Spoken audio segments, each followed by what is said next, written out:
Panther people, what up? Thanks for clicking on Panthers Post. I'm Phil Perkins. Thanks for joining us. Make sure to like and subscribe if you're new here to the Panthers Post community. Once you're here, make sure to enter the comment community. It's a very special place. People are giving me sale requests for these mugs. Check them out. Boom. If you want one of these mugs, again, Sans logo, not trying to get sued here. Just write something down in the comment community. We can talk to each other there. I'll give you my email address, and then we can put in the orders. I probably should create a website of some kind. If you guys have a suggestion on what website is best, if I want to actually start selling some merch, spread the word of Panthers Post and also get everybody with these dope-ass mugs. I will say, I like them.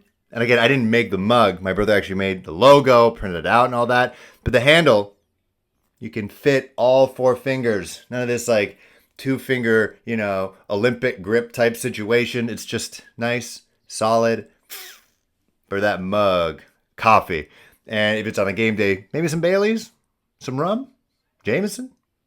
Definitely not vodka. That's gross. Panthers Post, again, humble beginnings. I did this because of the pandemic. I had no one to talk to about the Carolina Panthers here in Southern Ontario. It's all Bills and Dolphins fans. So I created this just kind of almost like a fan therapy type situation. I didn't expect this to garner some of the attention that it's gotten. Again, humbly. I know I'm not a big deal, but we do have 822 subscribers. We are this close to 1,000. Let's get that 1K. It just makes the page look a lot nicer. Don't have the hundreds, just have the 1 and the K, and it just looks better. The Panthers announced their training camp schedule, and it is just mere weeks away. July 28th, the Panthers will make their way to Spartanburg to Wofford College and kick off officially. It gets real. The preseason. People are going to get cut. People are going to have positional battles. Some guys who do get cut from other teams are going to become new Panthers. It's going to be a lot of fun. We're going to get a better picture of what we're working with. The offense seems stacked after the draft and free agency. The defense is starting to make some noise. I'm seeing Dan Orlovsky from ESPN. You can say what you want about his food takes. Apparently, Mina Kimes is taking him, or I've already taken him, to a Korean restaurant and streaming that on Instagram Live. I cannot wait because I think this guy thinks guacamole is spicy. Wait till he tries kimchi, people. But either way, his food takes are weird. However, he had a pretty good take about the Carolina Panthers, shouting out their defense and how that could be the main reason why they could surprise some people, as in surprise some people who aren't already Carolina Panther fans, that they could make some noise this season. They already announced that they're going to be having joint practices with the Indianapolis Colts and Baltimore Ravens. So the Colts, that's going to kick off on August the 12th. And then with the Ravens, back at Wofford College, is going to be on August 18th. I wish I could be there. The border at this point, at least for driving, can't really go for non-essential reasons. This isn't exactly my job yet. But if it was, it could make it a little bit easier. But again, I'd love to go down to Spartanburg, maybe somewhere down the line. I love training camp. I've always been a Hard Knocks guy. I still remember I think it was the first season of Hard Knocks with the Baltimore Ravens, and that really got me into it. Just learning about the players, behind the scenes, just the jokes and the practical jokes they pull off with each other, and just you can actually see their personalities a bit more. I love training camp, and to get that kind of access, if I were ever to be granted that, as an accredited journalist when training camp, it'd be so much fun. The NFL also announced this week that teams will be allowed to wear alternate helmets. And that has people thinking a lot. The Tennessee Titans could wear their old Houston Oilers uniforms, full from head to toe. The Seattle Seahawks could wear their retro uniforms, which personally, I think if they brought those back and made those consistently their home jersey, it would look awesome. That's as much Seahawks talk we're ever going to have. The Atlanta Falcons could have their red helmets. No one's talking about the Carolina Panthers. I still don't understand. I saw some mock-ups from Panther accounts. Full disclosure there. They had Panther helmets that were white. Some were blue. Some were, metallic silver. People. I think Mac Attack from WFNZ said this. We've been clamoring for black helmets since the get-go. What other option is there? Panthers are black. Should be a black helmet. The Ravens are black. They got a black helmet. The Bengals are tigers with orange and black stripes. Their helmet is literally that of just orange and black stripes. Say what you want with it. At least it's, biologically accurate. What Panther silver? There's no Silver Panther. If there's a Silver Panther, that's probably what you would call like a man in his 50s and 60s who does CrossFit and, still wheels. But at this point, Panthers are black.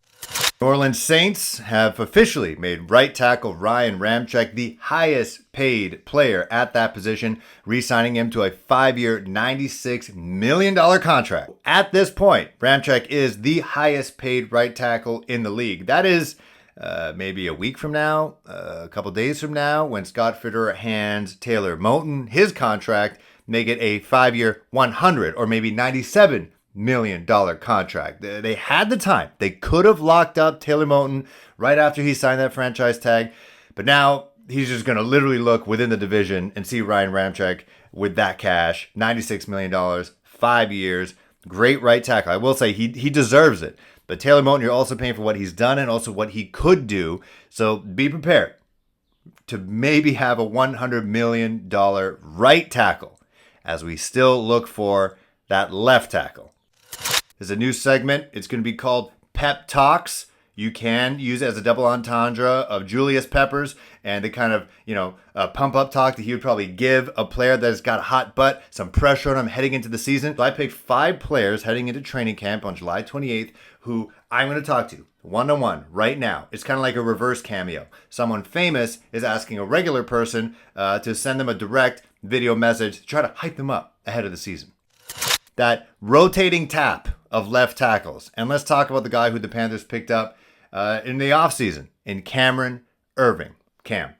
It's already tough to come into Carolina with the name Cam, but you have pressure that is built on you since you were drafted by the Cleveland Browns in the first round.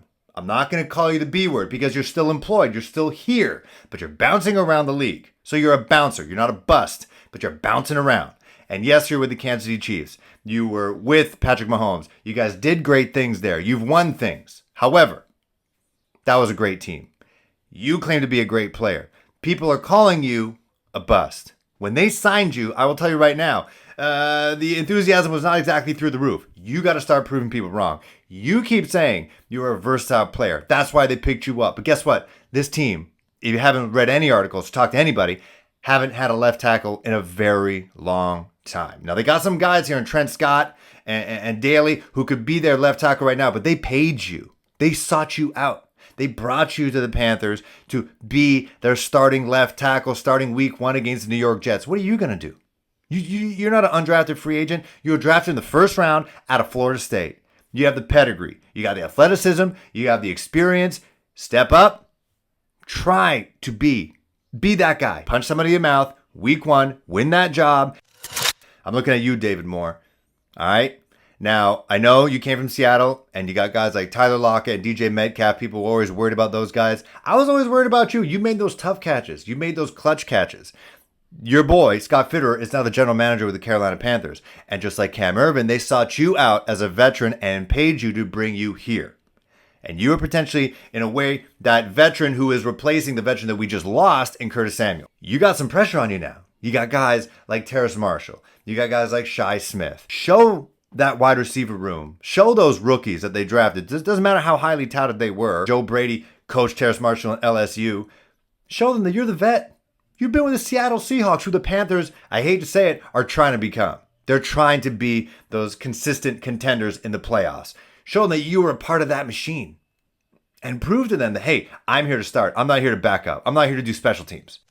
Hometown pressure in Shi Smith. Shi, heading into the draft, after watching the Senior Bowl, you were a guy who I wanted, and apparently now we know the Carolina Panthers staff wanted on this team. I knew we were losing Curtis Samuel. That 100% was going to happen. I needed a guy who was a dog. You are a dog. We always talk about how the defense has their dogs on the defensive line. Linebacking core got led by Jeremy Chin as well out in the back. But you're a wide receiver that is coming in with a reputation of being a tough guy. Being a tough dude from a tough place. You're from South Carolina. You went there. You did great things. You went one-on-one with J.C. Horn on a daily basis. So if you can play with a dude like that every single day, and he is the 8th overall pick in this year's draft, the first defensive player in this draft, you should thrive in the NFL, especially with the system that we got, especially with some of the veterans you have in the wide receiver room.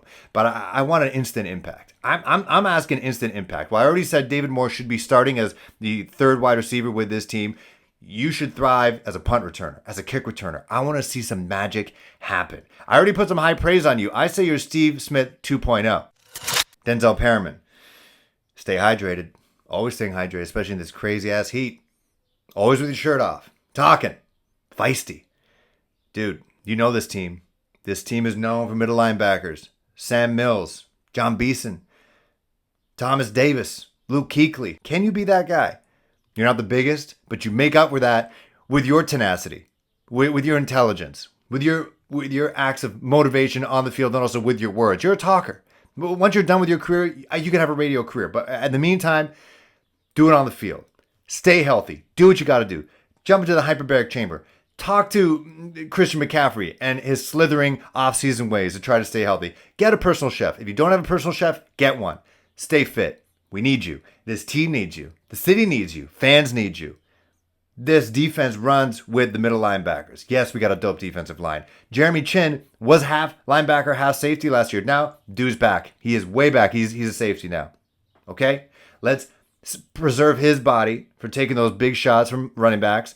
And you are that guy. You are that second line of defense after Derek Brown, Hassan Reddick, Brian Burns, and Morgan Fox, and all those guys. But you're the quarterback on this team, on this defense side. You're the quarterback. Can you be that guy?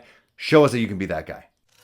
Reggie Bonnafon. When they drafted you, again, this is not the front office that drafted you, out of Louisville, not exactly a powerhouse when it comes to running backs. Running quarterbacks, Lamar Jackson, yes. He can also pass as well. Shout out Lamar Jackson. I do still remember your breakaway run in the preseason, but really during the season, that was your opportunity to supersede Mike Davis. You didn't do it. Mike Davis is gone now. He's in Atlanta. He's going to wear their alternate red helmets. But now you got some competition again. Chuba Hubbard, who led the NCAA in rushing yards 2 years ago, lit up Matt Rule's Baylor Bears. That's why they drafted him. His wife is already talking in Matt Rule's ear. You got to draft Chuba Hubbard. Everything's against you, Reggie. What are you going to do? What are you going to do, Reggie? Are you going to let this rookie out of Canada? Point to where Canada is, if you know where Canada's at. Point to where he's from in Edmonton. If you can find Edmonton, all right, then you got a chance. But you don't. You don't know where Edmonton is. I admit it. If you do, I'll take that back. But you're going to let this Canadian guy beat you out as a second running back behind Christian McCaffrey? We know Christian got hurt last year. It could happen again. Are you going to seize the opportunity, or are you going to let this rookie take your job? All right, now I'm hot. I am very warm. And it's not because I'm in a room with no airflow and a bunch of windows. Greenhouse effect is in full effect here. But I am heated. I want to do like 1,000 push-ups right now. But that was fun. That was a fun exercise. Maybe we have pep talk after maybe the midway point of the season. See what's working, what's not in terms of the player personnel and maybe the coaches in terms of Matt Rule and Joe Brady and Phil Snow. But that's Panthers Post. I'm Phil Perkins. Thanks for joining us. Let me know in the comments below, who do you want to get a pep talk to? Who do you want to try to hype up ahead of the season? Who are you expecting a big season from? Who are you expecting to maybe flip the script, flip the narrative, and prove some people wrong? Who would you love to speak to one-on-one to try to hype them up ahead of the 2021-2022 season? Let me know. Comment community. It's open. It's fun. Thanks for clicking. Have a great weekend. Again, if I don't see you guys, if I don't tweet at you guys the next couple of days, to my audience out in the U.S., happy Independence Day. Don't blow your fingers off, with some fireworks. Just stay safe. Get hydrated, a la Denzel Perriman. Do some burpees. Stay fit. #Beachbody. I appreciate you guys. See you next week.